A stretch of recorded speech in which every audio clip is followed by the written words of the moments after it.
তুলে আশীর্বাদ করছে, খোকা আমার জন্য কি এনেছিস রে? এই তো আপেল মৌসুমী, তুমি কি খাবে বলো না। বাবা ছিল কৃষ্ণ ভক্ত, আমাকে একটু গোবিন্দের চরণামৃত এনে দেন। দেখবেন কৃষ্ণ ভক্ত মানুষ যারা হয় তারাই ফল নৈবেদ্য আশা করে না। ঠিক ঠিক মেয়েটাও ফল মিষ্টি নিয়ে বাবার কাছে আছে। মিষ্টিটির নাম কিন্তু মাখা।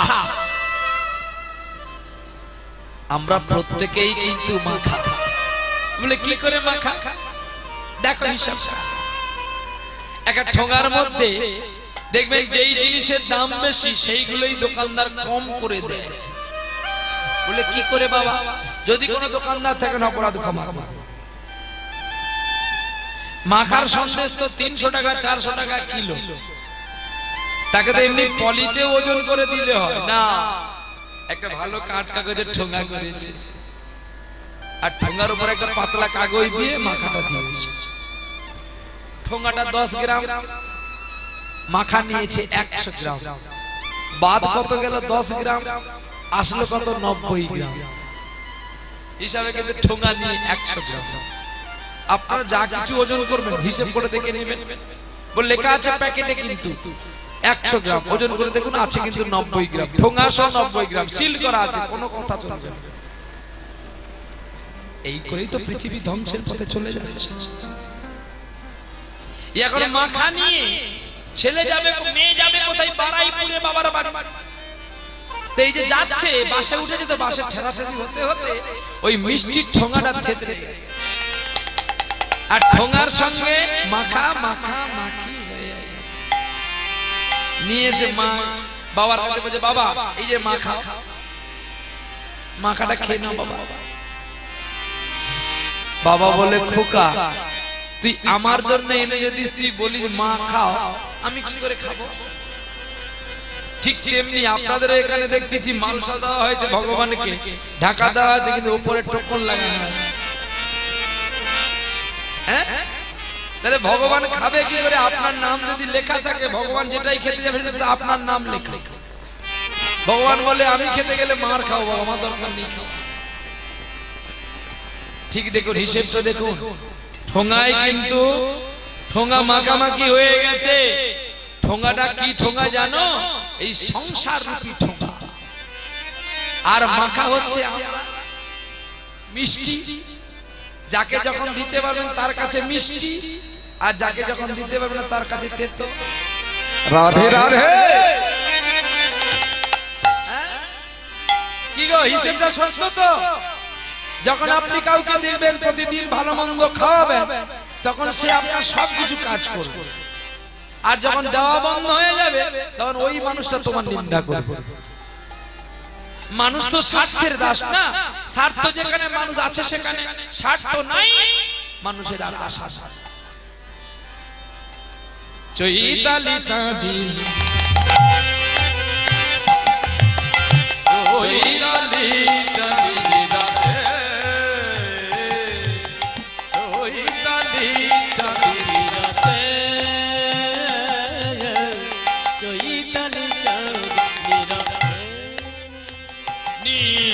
কমল মেলি উঠিল গগন ভেলি, উঠিল কি সেই প্রভাতে।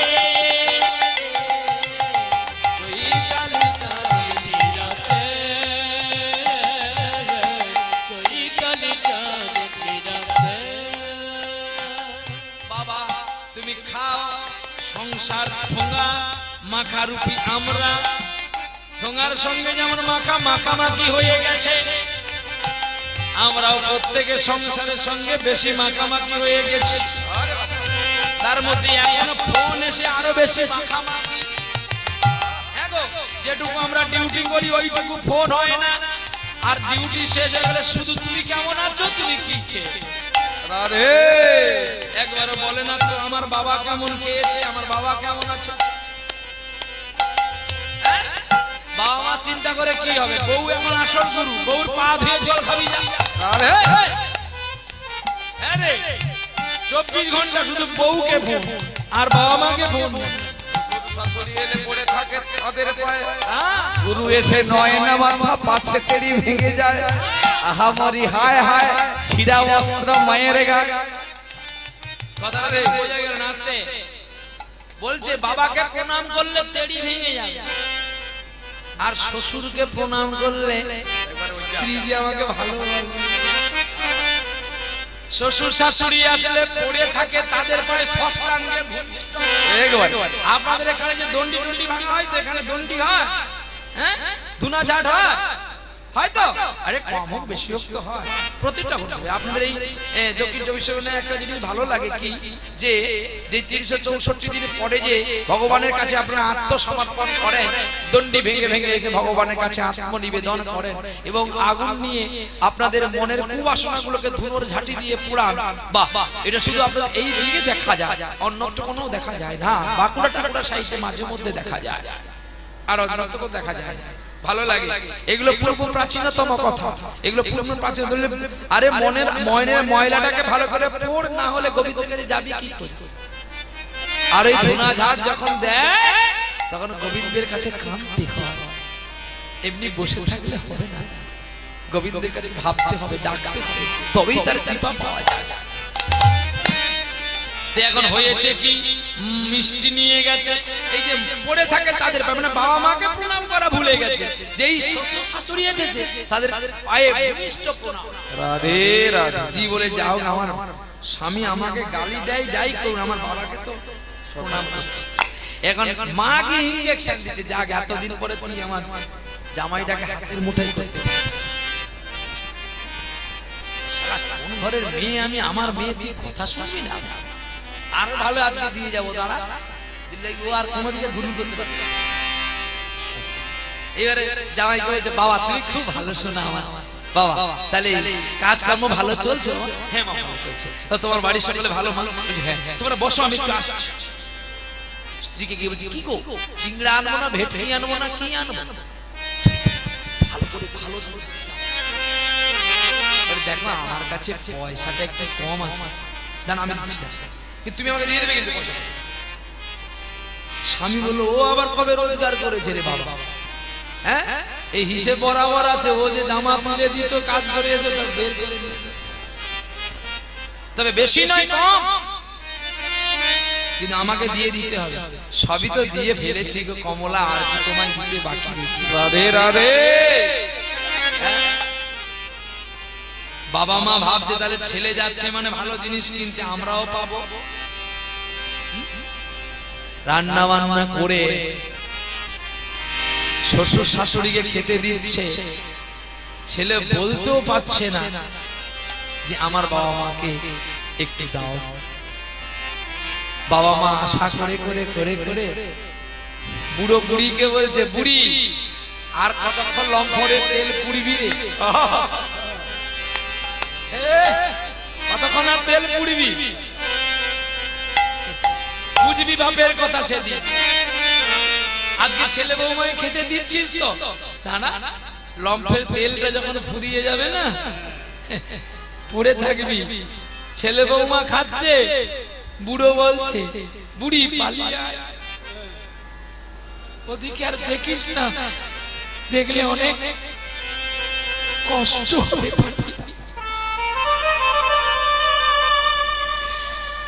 খাওয়া শেষ,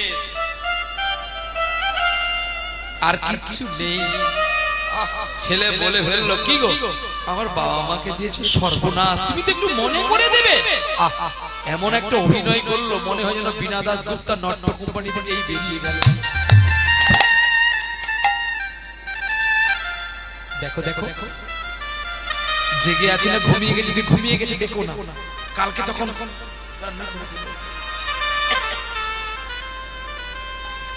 বুড়ো আর বুড়ি মা দুজনে ঘুমিয়ে আছে, ঘুমায়নি কিন্তু কাঁদছে দুজনে। কমলা এই ছেলে তুমি জন্ম দিয়েছিলে না, দেখলে তো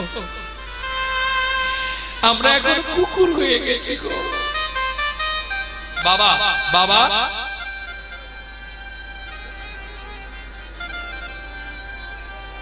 কথা বলবেন না, চুপ। কেন জানো? তুমি যদি ছেলের মঙ্গল চাও চুপ করো, কিছু শোনো। বাবা ছেলে মেয়ে, ছেলে বৌমা শ্বশুর শাশুড়ি শুয়ে গেল, বুড়ো বাবা আর বুড়ো মা দুটো খেতে পেল না। ভগবানের কাছে এই কামনা করে ছেলে পৃথিবীতে এনেছিলেন আপনারা। যারা ভগবানের সেবা করে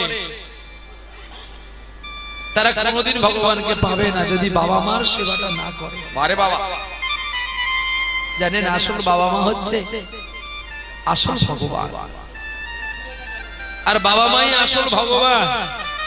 তাদের চরণ যদি কেউ ভজন করে, কেউ পূজন করে, সে বাড়িতে বসেই ভগবানকে পায়। নিতাই গৌর প্রেমানন্দে হরি বল হরি বল। বলে বাবা তুমি তো বললে আমরা শুনলাম, কিন্তু কে করেছিল একটু দেখাও তো শুনি। ত্রেতা যুগে রামচন্দ্র নিজে করেছিল? করেনি। বাবার কথা মতো পালন করেছিল না, বনে চলে গিয়েছিল। আমাদের ঘরে ছেলে মেয়ে যদি হয় বলে তোকে কোনো সম্পত্তি দেবো না, তুই এখান থেকে দূর হয়ে যা, বলে শালা তুই আমাকে বলে দূর হয়ে যা, এই বলে বাপকে ধরে মারামারি। কি হয় বিষয় সম্পত্তির জন্য। কিন্তু রামচন্দ্র আনন্দ মনে বাবার কথায় বনে চলে গিয়েছে। আর কে বাবা মার সেবা করেছিল? রামায়ণে লেখা আছে তার নাম অন্ধমুনির পুত্র সিন্ধুমুনি। কি গো বাবা, বাঁকে করে নিয়ে গেছিল না বাবা মাকে? দশরথের হাতে মৃত্যু হয়েছিল না? মৃত্যুর আগে বাবাকে বলছে, বাবা তুমি আমায় ক্ষমা করো, আমি পারলাম না তোমার সেবা করতে।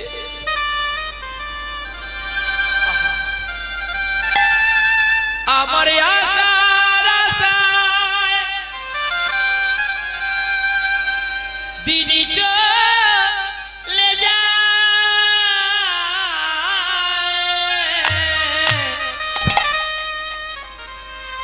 আমার আশা পূর্ণ নাই।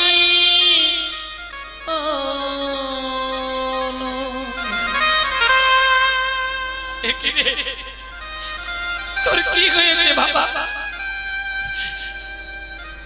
বুকে বান লেগেছে, বাবা মা জল খাবে বলে দশরথের বৈভবে জল আনতে গিয়েছিল, আর জল আনতে গিয়ে হরিণ ভেবে বান মারলো রাজা দশরথ। কাকে?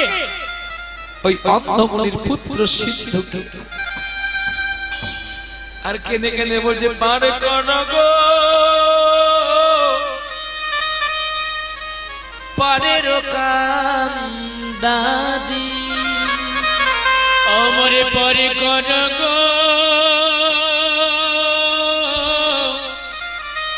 পারের কান্দাদি। আমি তোমার আশায় আমি বসি আছি, আমায় পার কর গো ও পরের কান্দারি।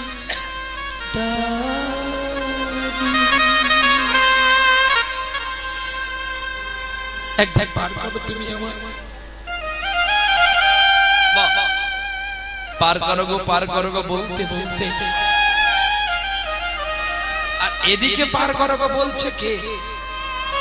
জমিদার বাবু। মেয়ে যেই বাড়িতে আসলো বলছে, বাবা আমার একটাই আশা, তুমি যে আমাকে একটা সোনার হার করে দেবে বলেছিলে, তোমার কি হয়েছে? মা গিয়ে বলছে নাকি তুমি 7 দিনের দিন মারা যাবে। ওগো পিতা গো, যদি তুমি চলে যাও আমার আরে আশা পূর্ণ হবে না। কেন রে, তোর আশা পূর্ণ হবে না কেন মা? বাবা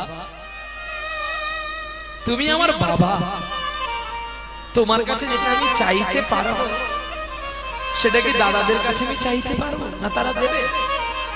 তা ঠিক। ও বাবা, তুমি তো বলেছিলে সেদিন তোমার জামাই বাবুর কাছে আমাকে একটা হার দেবে আর আমার ছেলেকে একটা হার দেবে। কই, তোমার তো দেখতে দেখতে আর 6 দিন পরে তোমার মৃত্যু হবে, কিন্তু আমার তো আর আশা হবে না। তুমি যখন দিলে না, তোমার জামাই বাবু কি আর আমাকে তোমার বাড়ি পাঠাবে? ঠিক কথা বলেছিস। আমি বেঁচে থাকতে কেন তোকে কষ্ট দিয়ে যাব? চল চল। জমিদারও মেয়েকে নিয়ে চলছে, আর বাবাজির কথা প্রতিটা মুহূর্তে ভাবছে। বাবাজি যে বলেছিল এসব নাকি আমার, আমি তো ওকে বলেছিলাম, কিন্তু আমার মেয়ে এসেও বললো না যে বাবা তোমার কি হয়েছে, একটু ডাক্তারের কাছে চলো তো। ঠিক ঠিক ঠিক, সাধ করে পৃথিবীতে কন্যা পুত্র প্রসব করেছিলাম তো। আচ্ছা দেখি ও গহনা পাওয়ার পরে কি বলে। জমিদার বাবু এই গহনা দোকানে গেছে, দোকানদার জমিদার বাবু ভালো আছেন তো? জয় হোক জমিদার বাবু, জয় হোক। জমিদার বাবু বলে দিলে আমার মেয়ে কি চায় ওকে দিয়ে দাও। এই কথাটা কিন্তু মেয়ে শুনতে পেয়েছে, যা নেবে দিয়ে দাও। এখন ও অনেকদিন ধূপ দিয়েছিল ঠাকুরকে, একটা ভালো খরিদ্দার পেলে, যাক সোনায় একটু বেশি করে চাঁদি রূপা মিশিয়ে পাইল করেছিল। 18 ক্যারেটের সোনা দিয়ে বলবে 22 ক্যারেটের সোনা।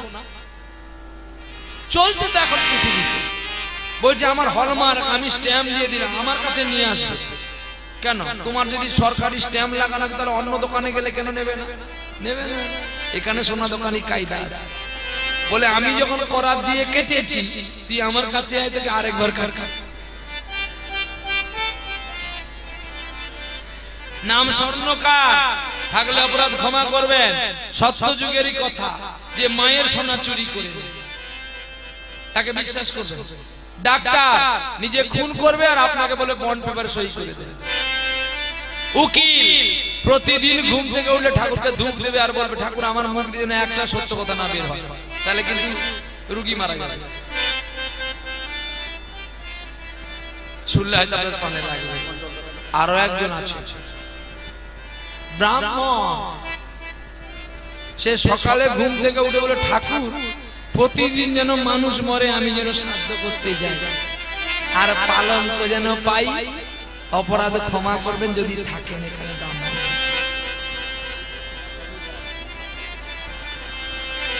আরে না, তা বলে সবাই না, অপরাধ ক্ষমা করবো। সাত্বিক ব্রাহ্মণ আছে বাবা, অভিশাপ দিবি না রে শোনা। ইয়ে সত্যের দেশের কথা বাবা, আমি বলে দিলাম একটু। সত্যের দেশের ব্রাহ্মণ, মিথ্যা দেশের ব্রাহ্মণ আলাদা। সত্যের দেশের ব্রাহ্মণ ছিল কারা জানো? ছোট বিপ্র, বড় বিপ্র, জাজপুর গ্রামে আছে এখনো, যাদের জন্য গোপাল সাক্ষী দিতে এসেছে। সবাই না, সবাই সমান নয়। তো এখন হয়েছে কি, যখন সোনা দানা সব না হয়ে গেল, মেয়ে এখন বাবাকে বলছে বাবা এবার আমি আসি, আমি যথা সময় আসবো চলে, যথা সময় আসবো চলে, আমি যথা সময় আসবো চলে, যথা সময় আসবো চলে।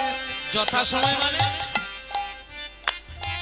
কথাটা যেন খুব অন্তরে লাগলো না? যথা সময় মানে কি?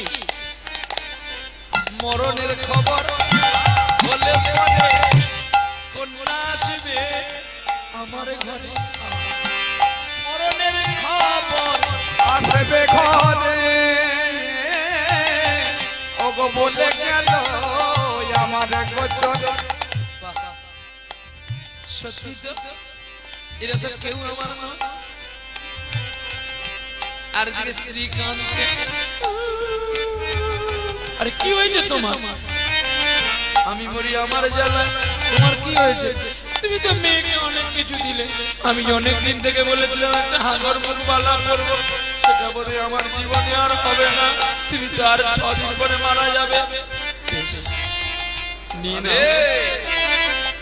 নিয়ে আসো, আমি আগাই। চলছে গো বিধি ওরে কি লিখেছি কখন কার বিধি ওরে কি লিখেছে কখন কার মন বিধি ওরে কি লিখেছিস কখন কার মন বিধি ওরে কি লিখেছে কখন কার মন জন্ম বলি মরতে হবে রাখিস রে স্মরণ বিধি ওরে কি লিখেছে কখন কার মন বিধি ওরে কি লিখেছে কখন কার মন কেউ বা থাকে রাজপ্রাসাদে কেউ বা ভিখারি কেউ বা ডাকি দয়াল গুণী দাও চরণে তুরি এই জীবনে হিসেব লিখে রাখিস রে সরণ বিধি ওরে কি লিখেছে কখন কার মরণ বিধি ওরে কি লিখেছে কখন কার মরণ। বাবা বাবা, কেউ তো আমার কথা একটু ভাবলো না।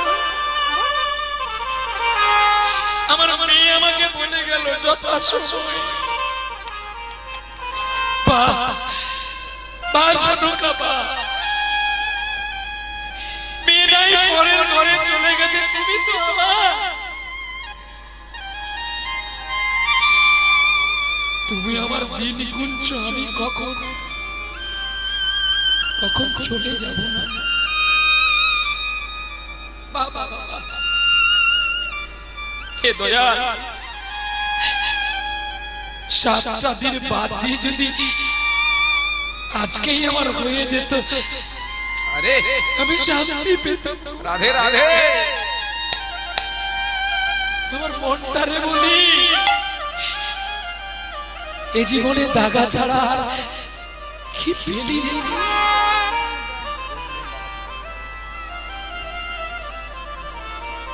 আমার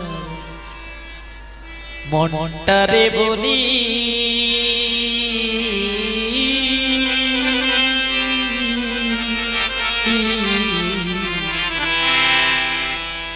এ জীবনে দাগা ছাড়া আরে কি এ জীবনে দাগা ছাড়া আর কি মনরে, এ জীবনে দাগা ছাড়া আর কি পেলি মনটারে বলি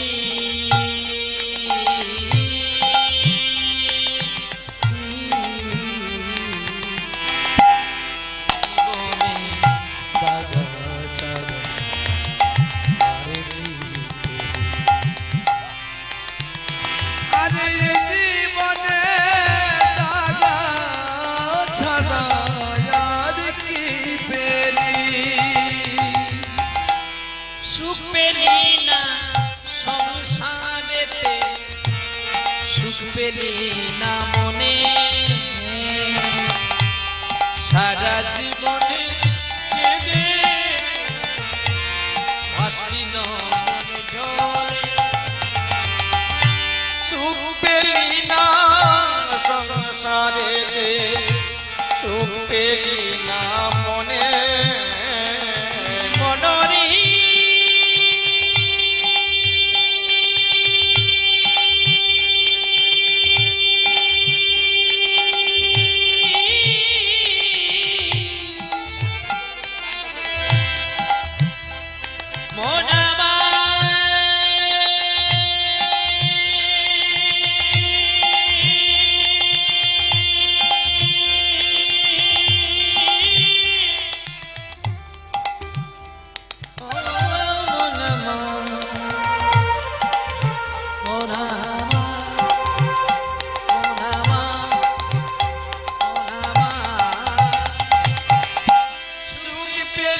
সংসারে তুই সুখ পেলি না মনে সারা জনম কেঁদে কেঁদে বুকটা ভাসালি সুখ পেলি না সংসারে সুখ পেলি না মনে সারা জীবনে কেঁদে ভাসলি নয়ন জলে ও তুই পরের জন্য কেঁদে কেঁদে পরের জন্য কেঁদে কেঁদে পরের জন্য কেঁদে কেঁদে কেন বুকটা ভাসালি